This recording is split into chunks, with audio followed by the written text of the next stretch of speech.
Step 16, removal and reinstall. This is suggested to take place 6 to 9 weeks after a mini tightening. In this video, we are going to go over what they should look like, removal, cleanup, taking pictures, color discussion, start over. Hair extensions should last about a year, so you'll get the hang of the rhythm. If there are 52 weeks in a year and your client removes them every 12 to 14 weeks, you'll reinstall them 3 or 4 times a year, with mini tightenings halfway between, of course. What they should look like. About an inch is totally normal. Check for dreading, which can be caused by sleeping with wet hair or lots of friction against their pillowcase. It happens, unfortunately. Removal, section off natural hair. Start separating the wefts to find your beads. I usually use my pintail comb. If this is too difficult, just feel for the beads, the little bumps in the wefts, and you'll find them one at a time as you're going. Take your pliers with the little rivets in them and loosen the beads. Some beads may fall to the ground, some may not. The wefts should slide right off nicely. If they don't, that's totally okay.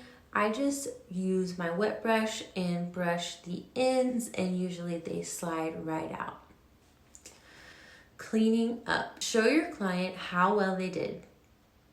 The wefts should still look good as new. Clean them up by gently removing the beads and cutting the weaving thread and upholstery thread. Do not cut the wefts themselves or they could unravel. Brush out their natural hair and massage their scalp. They're gonna love that. There should be no damage at all. No bald spots, no breakage, and no dreads. There will be a lot of shedding, which is totally normal. Honestly, it always freaks me out to this day when I see the hair in the brush, but don't worry. Take pictures with the wefts out and show them to your client.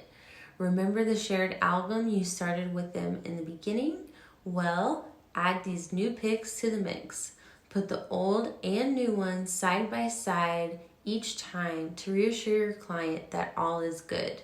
Nothing is more validating and satisfying than the experience to see the progress that the natural hair has made over time.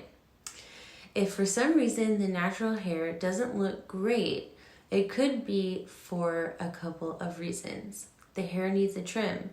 It's been like, 12, 14 weeks? Who wouldn't need a little dusting?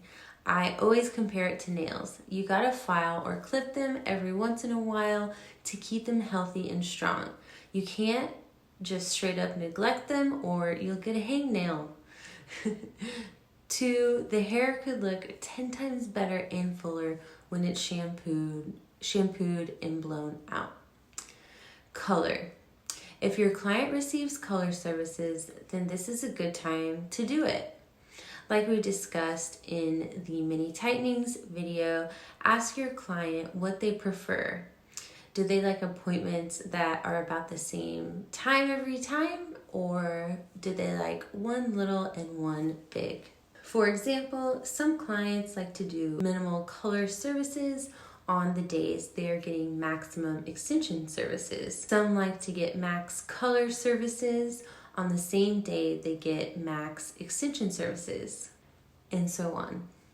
Can you color with extensions in the hair? Yes. Can you color with extensions out of the hair? Yes. Pros with them out. You can massage their scalp nicely and you can apply the color on evenly everywhere. Sometimes when the color is on and you have beads in the hair, there'll be like little spots where the beads were closed that the color couldn't get into. So, I mean, it's not that big of a deal, but if you like to be really thorough, that's good to know. Cons with the extensions out. You can color the extensions separately if need be, and then you have to blow dry them separately. You can get a little extension holder that suctions to the mirror or use a tripod. If you don't have a fancy extension holder, set your blow dryer on a flat surface, hold the extensions with one hand and brush with the other. Pros with extensions in the hair while you color: you can visualize better how the color is looking. You can do one blow dry and save time. A lot of salons do it with them in to save time. Cons with them in: separating them at the bowl if you need different colors or toners for the natural than the extensions is kind of a pain, not impossible. I will use lots of clips and towels to separate to make sure there's no bleeding.